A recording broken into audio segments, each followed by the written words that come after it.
طلع دعوتو تزار بودكاست السلام عليكم ورحمة الله وبركاته بقى عمري ديرتني قويا راك نجيتو يمكن بقى ربين عمري سندرسي قويا عيد الفطر وقاكم تكو في دبا فري في أفرتمي أفرفا يمكن كمبركم لما في ديدا مزدي يمكن أكسومس كمبركم لما في كل شنيتين إسنجي جا كان أرقم ندري استاديمي مدولابو تقولنا بالي مقالة روبي دري استاديمي مدولابو صلاة إدارة كان أرقم نودا درين هدو بلادا أكسومس أمانيس هدو دا بايدا نموتن كم شنتما وليت تلمامتو هذا دري كانت سلاتني تنين زراني كلتي من جمع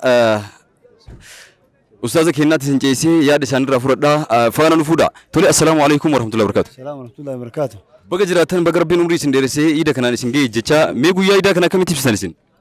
بقى أما دوران درس السلام عليكم ورحمة الله وبركاته أمة الإسلام بقى جرتنتي بقى ربي نقول عيد الفطرين كأرجته وقاك بتوقفي بافوري بفتماتين سنجه هندي كيسنو كاس جرت بيجي سيرتني بيالا رتنو ربي وقا سنادي سويتشا قويان عيدا كوني أكو ماما سيبرز كي إبسو يالتي قويا قدا قويا أرجته إسلام نيتي أرجته الدنيا سنة تملته قويا أما ربي نلقى دبوي قبرود ملاك إساتين أرجته قبرود تاني إساتن لا يديني ملاك نولالت قويا قدا أرجته قويا أرجته إسلام جرا مبيك مرّاي أكو مثلاً عيد برنا خنا ما ندرس أقوله تكمّان إسلام أجمع كيستو مقالات إنك كيستي وانتو تهدو وانا أرجته تكار جنين بينتو أرجته أرجمه الحمد لله رب العالمين كناف باي نمت تولا باي نما جمّة شيء ربي أرجته أكنو متيرو هندا تكمّا كنان ومت إسلام كجرو تنوهاي قويشة ياد أرجته براو كارجناك تنجس اسمه رجابا والفرد جا ميجو يا إذا كنا جت تكمل جتني بسني. قويان إذا جتشي تكا إنساني بسوا قويا جمّتشوتي. قويا جمّتشوتي. والفرد أنا قاوساس كنا نمري نفدي ردا جناني. ولقى دوتو تكين كان أنا جناتي أرجمن كون اتقافتما مجلسة مقالة روبي الشيخ محمد رابي دا الشيخ محمد رابي حسن أنا جناتي أرجمني أستاذ كينان بقرب بين عمري سندرسي قويا كانت سنان نسي جلاني اتيان سودان مي أستاذني قويا إذا كان أكمل تبسن. بسم الله الرحمن الرحيم الحمد لله رب العالمين الصلاة والسلام على رسول الله صلى الله عليه وسلم عيدين برنا عيدين برا كما تقول إبا أفوري في أفورتمي أفوري عيد أداتي جنلال واني عيد أداتي سقولوا تقفى أمني كي نبعي نساني دبله لما فاو صدر عيدا قفوا صنتين مسجد دنين وان دول إرّا مسجد قوتامي إدّون قوتامي فكين يوفر أن مسجد كينا قدام مسجد النور هنورا مقالا كينا كيسا كجرو تراويهني بكتي صلاة مرابي على صلاة ما بي جمعان إدّون قوتي على تجدي به سنرّا دبلتين أمة مسلمة باي أرجمه نما جم تشيسا إني برا واني إيدا برنا أدقور أجنّي لالو بوفني قلمي حجاجة أكا مقالا كينا مقالا رو بيتتي مقالا قدتي ودنا باليتتي أسمع كيسة تراوتامه أونلاين عن حجاج نقل ماه برا ربي شاب كوبايتا وانا ما جم تشيساتي وانا أداتي جنّي لال إني برا مو جولن كينيا يروباي ميديا الآن هردوفاني إيدا كنا bakkaan gahan akkuma sanan wanni itti jiru kun social media jechuun yeroo ammaatitti mootummaa tokko isa kana irratti baay'ee nama gammachiisa akkaataan inni itti geggeeffame saatii isaa eeggate osoo yeroon isaa gartee irra dabrin gammachuudhaan uummanni muslimaa salaatee amma gara galiin saatitti gariin isaa yaa'ee gariin isaa keessatti hafee jira baay'ee nama gammachiisa. Ulfaadha mee dirree kana irratti isin har'a nama meeqatu hirmaata jettaniitiin hin yaaddan tilmaaman? Tilmaamaan nama 50 ol. nama 50 oltu dirree salaataa kanarratti dhiyaate jennee yaadna sababbiin isaa istaadiyeemiin keessi guutee alli guutee isbaaltii fi iddoo namaatti salaatan inni kun wanni ibsu baay'inni ummata muslimaa magaalaa kana keessa durallee sadarkaa tokkoffarra jira amma inumaa sandaran akka waan dachaa lama dabaleeti jennee laala. Ulfaadha mee ustaazni keenya jecha takkaan guyyaa iidaa kana maaliif fakkeessan isaan? Bismillahir Rahmaanir Rahiim. Wanni ani itti fakkeessuu danda'u ka jiraatu taate gammachurraa yeroo tokkoof duuba laalee akka waan arafa jiru natti fakkaata. Maashaallah.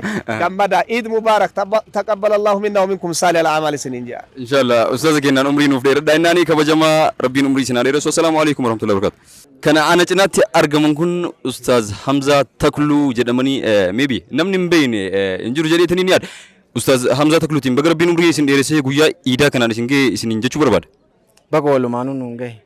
Ulfaadha jecha guyyaa iidaa kana mee akkamitti ibsitan isin guyyaa namni bakka jiru walitti bahee wal gahee tokkummaa fi jaalala islaamummaan qabdu ibsatu kana isin haala kamiin ibsitan? Bismillah wassalatu wassalamu ala rasulillah sallallahu alaihi wasallam jalqaba irratti baga ayyaana Eid al-Fitri ayyaana muslimtoonni qaban keessa ayyaanni tokko kana warroonni addunyaa irratti argamtan bahaa dhihatti kaaba kibbatti ayyaana kana isiniin gahe ayyaana milkii ayyaana kabajaa isinii haa ta'u isiniin jedha. Itti aansee akkuma beekamu ayyaanni Ciid al-Fixrii kabaranaa kun bara akka lakkoofsa hijraatti eega nabiyyi sallallahu alaihi wasallam Makka irraa gama Madiinaatti godaananii waggaa 1444 jechuudha. Akka hijriitti lakkaayama.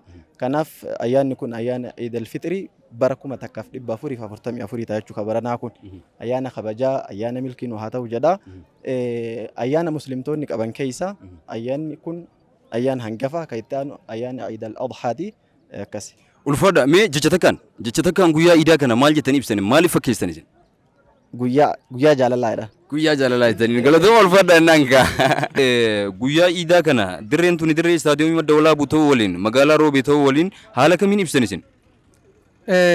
Dirreen tuni dhugama akkuma jedhame dirree madda walaabuuti. Istaadiyoomiidha inni baay'ee gaggeeffamee bareeda gaggeeffamee dubartoonni baay'anii dhiirri baay'anii ulamaani baay'anii shabaabni baay'ee waan baay'ee nama gammachiisu haala gammachiisaadhaan inni kun gaggeeffamee jira. Baay'ee gammannee warri gartanii viidiyoo kana agartan hundinuu baga rabbiin isin gammachiise baga rabbiin asiin isin gahee baay'ee gammannee warri miidiyaalee miidiyaa yuutuubii fi ammallee akkasuma tiiviin nuurilleen baay'ee garteen maddii dhaabatanii akka mana mariitti illee baay'ee isin galatoomfannaa baay'ee gammannee isin jenna. Ulfaadha meeshaaleen guyyaa iidaa kana jecha takkaan maaliif fakkeessan? Ani guyyaa iidaa kana jecha takkaan guyyaa dhalootatti fakkeessa. Guyyaa dhalootaa. Akka waan har'a dhalanneeti. Akka waan har'a dhalanneeti. Ulfaadhaa jechuun ni barbaadu ustaasa kennaan galatoomaa ulfaadhaa umrii nuuf dheeradhaa kabajamaa wayyoomaa warrooma isin jechuu barbaada. Isinis nu galatoomaa nu jiraadhaa nu cimaa nu dagaagaa nu badhaadhaa isin jenna. Inshaallah. Bismillah. Guyyaan iidaa kun guyyaa uummanni musliimaa iddoo tokkotti wal gahee bakka tokko salaatuu fi akkasumas immoo guyyaa gammachuu fi guyyaa ayyaana musliimoonni ayyaana guddaa jedhee fudhadha. Guyyaan kunis guyyaa gammachuu, guyyaa jaalalaa fi guyyaa tokkummaa jedheetan fudhadha. Ulfaadha mee jecha takkaan guyyaa iidaa kana yookiin guyyaa uummanni musliimaa walitti baheetiin gammachuu fi ibsatu kana jecha takkaan maal jettanii ibsan isin maaliif fakkeessan? Anaaf guyyaa gammachuu jedhee fudhadha. Guyyaa gammachuu walumaa galatti gammada bara jireenya keessanii guutuu gammadaadhaan ulfaadha. Wallahi iiddi kun iida gammachuuti. Jalqaba irratti akkuma lakkoofsa irraa laallu barri kun adda. Afurii sadii qaba walitti daddaree dhufe. Kanaafuu bara 1444 uummata musliimaa addunyaa kanarra jiraatan hunda isaanii baga isiniin gahe jechuun barbaada. Kanatti aansuudhaan guyyaan kun guyyaa jaalalaati, guyyaa gammachuuti, guyyaa namni marruu obboleessi guyyaa waliin oolu, waliin taphataa oolu, waliin gammadaa oolu, guyyaa itti rabbii keenya alhamdulillah galateeffannudha jechuudha. Guyyaan gammachuu iiddi yookaan immoo uummata musliimaa walitti qabu guyyaa lama iida san keessa harda iida ramadaana finneet iida alfixrii irratti argamna. Kanaafuu iiddi kun nuuf iida addaati, iida gammachuuti. Alhamdulillah baga ittiin nu ga'e jechuu barbaada. Jecha takkaan guyyaa iidaa kana maaliif fakkeessan isin jecha takkaan? In ulfaata jecha baay'eedhaan osoo naan jettee wayyaa. Guyyaa nagaa. Guyyaa nagaa. Walumaa galatti hayyee ulfaadha jedhaan kaa injiinara kennaan. Jecha takkaan guyyaa iidaa kana maaliif fakkeessan isin jecha takkaan? In ulfaata jecha baay'eedhaan osoo naan jettee wayyaa. Guyyaa nagaa. Guyyaa nagaa. Walumaa galatti hayyee ulfaadha jedhaan kaa injiinara kennaan. Jecha takkaan guyyaa iidaa. Jecha takkaanani wanni itti ibsu gammachuun jechaadha akka guyyaa har'aatti dhagaam hin jiru jedheetiin yaada. Alhamdulillah ji'a keenya jechaadha ramadaana baatii ramadaana sumne taqabbalallahu minna min qisal al-a'mal wa yuwaffiqana al-khayra kullaha fi hadha ash-shahr al-karim taqabbalallahu minna taqabbalallahu minna hayyee jecha takkaan garuu jecha takkaan guyyaa iidaa. Jecha takkaan baga ramadaana kanaan isin ga'e jecha takkaan guyyaa iidaa nama waggaa itti deebi'u rabbiin nu haa taasisu. Amiin. Akkas. Guyyaa iidaa kana mee haala kamiin ibsan isin? Guyyaan iidaa kun bismillah guyyaan iidaa kun guyyaa tokkummaati, guyyaa jaalalaati. Akkasumas guyyaa miskiina itti gargaaru, guyyaa gammannee ofiillee gammannee miskiina ollaa keenya jirullee gammachiifnee nyaannee waliin dhugnee jennu. Guyyaan kun ramadaanni kun inni har'aa kun jechuudha iida tokkummaati, kan jaalalaati, kan ifaati, kan mul'ata of duratti walitti qabamaati jechuu barbaada walumaa galatti. Ulfaadhu jecha takkaan mee guyyaa iidaa maal jettee ibsite? Guyyaa tokkummaati jedheetu maal ibsa? Jecha takkaan guyyaa iidaa? Baga hundaanuu alhamdulillah baga ayyaana kan nu geejjiba. Jecha takkaan guyyaa iidaa? Baga itti isiniin ga'e. Jecha takkaan guyyaa iidaa? Abo jechaan qabu guyyaa Jechata kan guyyaa iida? Baga sinin gahe martinu. Jechata kan guyyaa iida? Baga sinin gahe. Jechata kan guyyaa iida? Eid Mubarak. Jechata kan guyyaa iida? Eid Mubarak umat Islam. Jechata kan guyyaa iida? Eid Mubarak. Jechata kan guyyaa iida? Eid Mubarak. Jechata kan guyyaa iida? Baga guyyaa Eid al-Fitriitiin siin gahe. Jechata kan guyyaa iida? Eid Mubarak. Jechata kan guyyaa iida? Baga guyyaa Eidaatiin siin gahe. Jechata kan guyyaa iida? Min al-Aidi. Jechata kan guyyaa iida? Jechata kan guyyaa iida?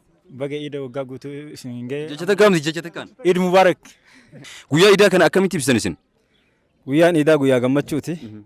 Guyyaa mirqaanaati. Guyyaa gartee guddina rabbii kennaa. Akkasuma guyyaa cibaadaati. Guyyaan kun guyyaa biraa irraa wanni adda godhu wantoota maratu keessatti argama. Tokko guyyaa gammachuuti guyyaa namni mirqaanu. Lama jechuun cibaadaan gurguddaan as keessatti dalagama. Guyyaa gammachuuf cibaadaan itti walgahee waan ta'eef guyyoota biraa irraa bifa kanaan adda godhee ibsuu barbaadaan. Ulfaadha meeshaani guyyaa iidaa kana jecha takkaan akkamitti ibsan? Jecha takkaan akkaataan itti ibsu guyyaan ciidaa guyyaa fulli nama hundaa ifu jedhee ibsa.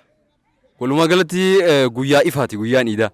Jecha takkaan guyyaa iidaa? Eid Mubarak. Jecha takkaan guyyaa iidaa? Eid Mubarak. Guyyaa iidaa kana akkamitti ibsan meeshin? Guyyaa iidaa baga waliinuu nuun gahe jecha. Numaraayyuu rabbiin warra milkaa'u nu haa taasisu. Warra mootuu bara dhufullee gahu rabbi nu haa taasisu. Ulfaadha jecha takkaan jecha tokkochaan guyyaa iidaa kana maaliif fakkeessan isin? Wanni itti fakkeessu ka inni kun iiduma haramaa san natti fakkaata. Guyyaa iidaa guyyaa barakaa guyyaa nagaa rabbi nu haa godhu jenneef. Jecha tokkoon jecha tokkochaan guyyaa iidaa kana maaliif fakkeessan isin? Inni addaa iida haramaa natti fakkaata. Walumaa galatti dirreen har'aa dirreen istaadiyoomii madda walaa buutuu harama fakkaatee jira. Galatoomaa ulfaadha ayyee. Guyyaa iidaa kana akkamitti ibsan meeshin?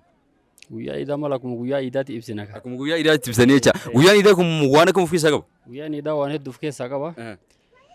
Guyyaa namni bulii soddoma waan ifaajate itti haammatudha. Inni kun akka duniyaa fi akiraallee walitti fakkeessuun hin ta'u haa taatuuti. Akka nama garbuu lafa qotee irra deddeebi'ee qotee facaasee qorsa silaa barbaachisu itti afuufee haammatuuti. Ulfaadha jecha tokkochaan guyyaa iidaa kana maaliif fakkeessan isin? Guyyaa milkiititti fakkeessa. Guyyaa milkiititti fakkeessa. Jecha takkaan guyyaa iidaa? Eid Mubarak. Jecha takkaan guyyaa iidaa? Guyyaa gammachuu. Jecha takkaan guyyaa iidaa? Eid Mubarak. Jecha takkaan guyyaa iidaa? Eid Mubarak. Jecha takkaan guyyaa iidaa? Jecha takkaan guyyaa iidaa? Eid Mubarak. Jecha takkaan guyyaa iidaa? Eid Ulaafiyaa. Jecha takkaan guyyaa iidaa? Eid Mubarak waalaikum waalaikum. Jecha takkaan guyyaa iidaa? Eid Mubarak waalaikum. Jecha takkaan guyyaa iidaa? Guyyaa waliin milkaa'an guyyaa waliin. Jecha takkaan guyyaa iidaa? Eid Mubarak. Jecha takkaan guyyaa iidaa? Guyyaa gammachuu guddaan.